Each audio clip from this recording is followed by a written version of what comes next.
Faction హత్యలు నేటి తరానికి సూట్ కావు. పగలు నిలబడే సమయం కాదిది. ఈ టెక్నాలజీ యుగంలో అవకాశాలు అందిపుచ్చుకోవాలి. తమ పిల్లలను తమ కంటే ఓ మెట్టు పైకి తీసుకెళ్లేలా ఆలోచించాలి. కానీ ఎవడో చెప్పాడని, ఏ నాయకుడికో ఊడిగం చేయాలని ఫ్యాక్షన్ హత్యలే కాదు, ఏ నేరం చేసినా కూడా వారి జీవితాలే నాశనం అవుతాయి. నాయకులంటేనే దొంగలు, వాళ్ళేసే బిస్కెట్లు తాత్కాలికం మాత్రమే. కానీ పెద్ద నాయకుల కోసం నేరాలు చేస్తే జీవితాలు దుర్భరమవుతాయి. అందుకు ప్రత్యక్ష ఉదాహరణ వైసీపీ దివంగత నేత చిరుకులపాడు నారాయణ రెడ్డి హత్య కేసు. పత్తికొండ మాజీ ఎమ్మెల్యే కంగాటి శ్రీదేవి భర్తైన నారాయణ రెడ్డిని అత్యంత దారుణంగా చంపారు. కానీ ప్రతిదానికి న్యాయస్థానం ఉందన్న విషయం గుర్తుంచుకోవాలి. ఈ కేసులో ఏకంగా 11 మందికి జీవిత ఖైదు విధించారు జిల్లా న్యాయాధికారి కబర్ది. 2017 మే 21వ తేదీన నారాయణ రెడ్డి, ఆయన అనుచరుడు బోయ సాంబశివుడు దారుణ హత్యకు గురయ్యారు. ఈ కేసులో మొత్తం 11 మందిని నిందితులుగా చేర్చారు పోలీసులు. దాదాపు 29 మంది సాక్షులను కోర్టు విచారించింది. చివరకు 5 మందిని నిర్దోషులుగా తేల్చింది. కానీ 11 మందికి మాత్రం జీవిత ఖైదు పడింది. ఈ కేసులో Pattikonda MLA Shyam Babu, Valmiki corporation chairperson Kappatrala Bojjamma పేర్లను న్యాయస్థానం తొలగించింది. A4గా ఉన్న రామాంజనేయులు విచారణ దశలో మృతి చెందాడు. కానీ ఇక్కడ శిక్ష పడింది 11 మందికి మాత్రమే కాదు, మొత్తం 50 మందికి పైగా. ఎందుకంటే ఈ నిందితులకి చిన్నపిల్లలు, వృద్ధాప్యంలోని తల్లిదండ్రులు, కుటుంబ బాధ్యతలు ఉన్నాయి. వారి పిల్లలను ఇప్పుడు భర్తలు లేకుండా భార్యలే పెంచి పెద్ద చేయాల్సిన పరిస్థితి ఏర్పడింది.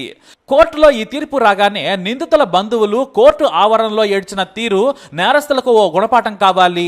ఎందుకంటే ఆవేశంలో నేరం చేస్తే శిక్ష వారి కుటుంబ సభ్యులకు పడుతుందన్న విషయం గుర్తుంచుకోవాలి.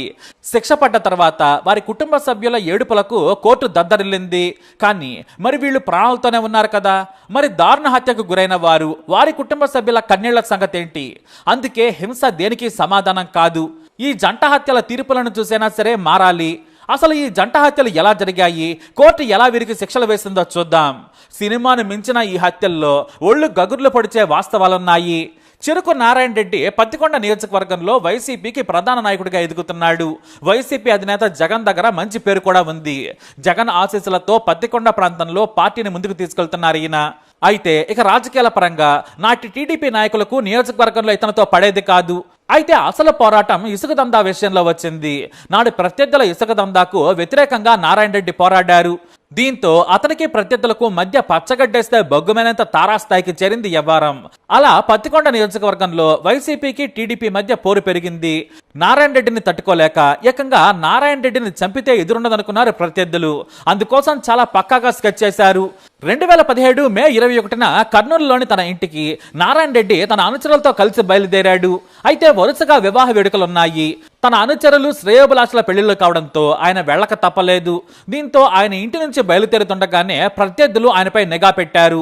ఆయన తిరుగు ప్రయాణంలో ఖచ్చితంగా వెల్దుర్తి కృష్ణగిరి దారి మీదుగానే వస్తాడని అనుకున్నారు.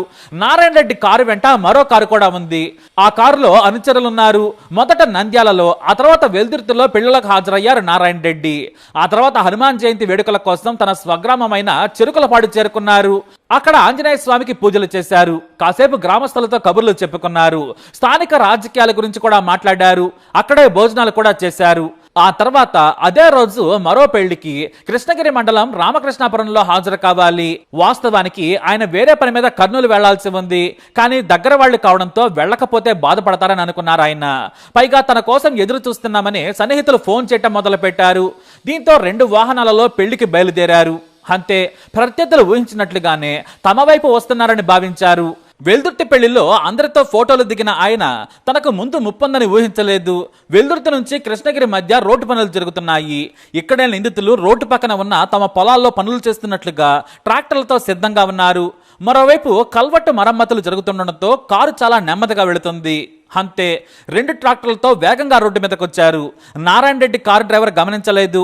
వ్యవసాయ పనులు చేసుకునే ట్రాక్టర్ కదా అనుకున్నారు. కానీ వేగంగా వచ్చి ట్రాక్టర్తో కారును బలంగా ఢీకొట్టడంతో కారు పక్కకి వెళ్లిపోయింది. ఆ వెంటనే బ్రేక్ వేశాడు డ్రైవర్. ఇక ఎప్పుడైతే కారు ఆగిందో ఆ వెంటనే కత్తులతో దారుణంగా నరికి నారాయణ రెడ్డిని చంపారు. అయితే తమ నేతను చంపుతుంటే ప్రత్యర్థులు చాలా మంది ఉన్నా కూడా అతని అనుచరుడు సాంబశివుడు ధైర్యంగా ఎదురు తిరిగాడు. నారాయణ రెడ్డిని కాపాడే ప్రయత్నం చేశాడు. కానీ అతన్ని కూడా దారుణంగా కత్తులతో నరికి చంపారు. ఆ తర్వాత నాటు బాంబులు కూడా విసిరేశారు.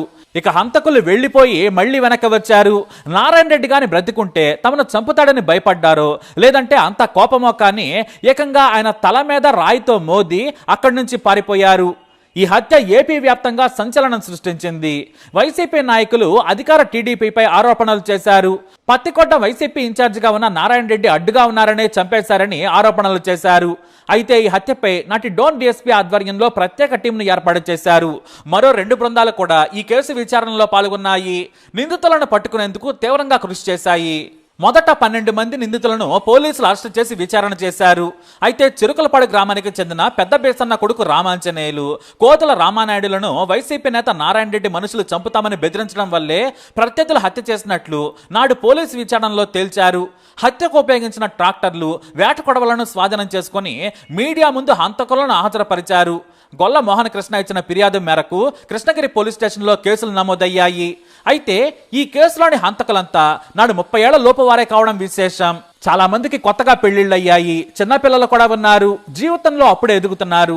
అయితే ఈ జంట హత్యల కేసులో ప్రధాన నిందితుడు రామాంజనేయులు ఓసారి పురుగు మందు తాగి ఆత్మహత్యకు ప్రయత్నించాడు.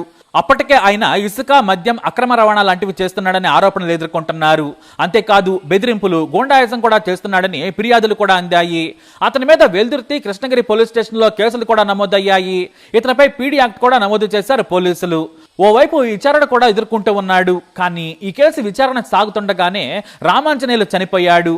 అయితే ఈ కేసులో ప్రస్తుత ఎమ్మెల్యే కేఈ శ్యాంబాబుపై A14గా కేసు నమోదైంది.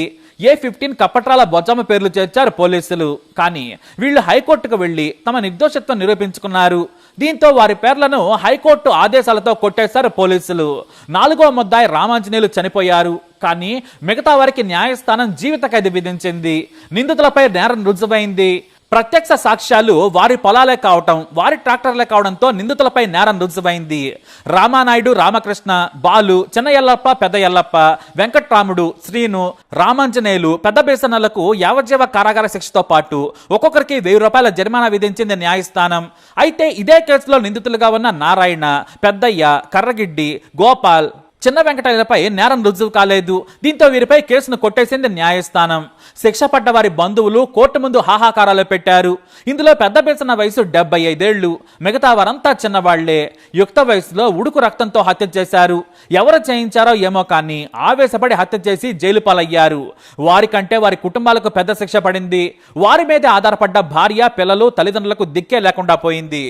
మరోవైపు నారాయణ రెడ్డితో పాటు హత్యకు గురైన సాంబశివుడు కుటుంబానికి నారాయణ రెడ్డి కుటుంబీకులు తోడుగా ధైర్యంగా ఉన్నారు. నారాయణ రెడ్డి ఫ్యామిలీ మద్దతుతో మృతుడు సాంబశివుడు తల్లి రాములమ్మ చిరుకలపాడు గ్రామ సర్పంచ్గా పనిచేస్తున్నారు. ఇక సాంబశివుడికి భార్య లక్ష్మీదేవి, ఇద్దరు కొడుకులు ఉన్నారు. సాంబశివుడి తండ్రి జయరాముడు చనిపోవడంతో తల్లి, భార్య, 2 పిల్లలు గంగాధర్, మురళీకృష్ణలు వ్యవసాయం చేసుకుంటూ జీవనం సాగిస్తున్నారు. ఈ తీర్పు పట్ల వాళ్ళు సంతోషం వ్యక్తం చేయలేదు. ఎందుకంటే చంపటాలు, చావడాలు ఎవరికీ మంచివి కావు. మేము ఎన్నో ఏళ్లు కష్టపడుతున్నాం. కానీ సాంబశివుడికి నారాయణ రెడ్డి అంటే చాలా ఇష్టం. అందుకే ప్రాణాలు కాపాడే ప్రయత్నం చేశాడు. కానీ సాంబశివుడితో వైరం లేకున్నా అన్యాయంగా పొట్టన పెట్టుకున్నారని రాములమ్మ కన్నీరు మున్నీరయ్యారు. ఈ చంపటాలు, చావడాలు, జైలుకు పోవడాలు ఎందుకు? వీటి వలన ఉపయోగం ఏముంటుంది? అందరి జీవితాలు నాశనమయ్యాయి. మా కుటుంబం పడిన కష్టాలు ఎవరూ పడకూడదు. తండ్రి లేని పిల్లలను చూస్తుంటే అసలు అన్నం కూడా తినబుద్ధి కాదని కొడుకును తలుచుకుంటూ రోధించారు సాంబశివుడి తల్లి. ఇది ఫ్యాక్షన్ పగల రాసిన పగ. అంతిమంగా కత్తి పట్టిన వాడు కత్తికే కాదు, చట్టం ముందు కూడా శిక్షింపబడతాడని నిరూపితమైంది. కోర్టు విధించిన శిక్ష 11 మందికి మాత్రమే. కానీ ఆ శిక్షను అనుభవించేది వారి కుటుంబ సభ్యులు కూడా. అందుకే పెద్ద నాయకులు చెప్పారనో లేదంటే పాత పగలనో తమ వాళ్ల కోసమనో కత్తి పడితే చివరకు ఎలాంటి శిక్షలే పడతాయి మీ కుటుంబానికి కూడా. మీ అభిప్రాయాన్ని కమెంట్ ద్వారా తెలియజేయండి. ఈ వీడియో అప్డేట్స్ కోసం మై ఛానల్ ఫాలో అవ్వండి. అలాగే తప్పకుండా సబ్స్క్రైబ్ చేసుకోండి.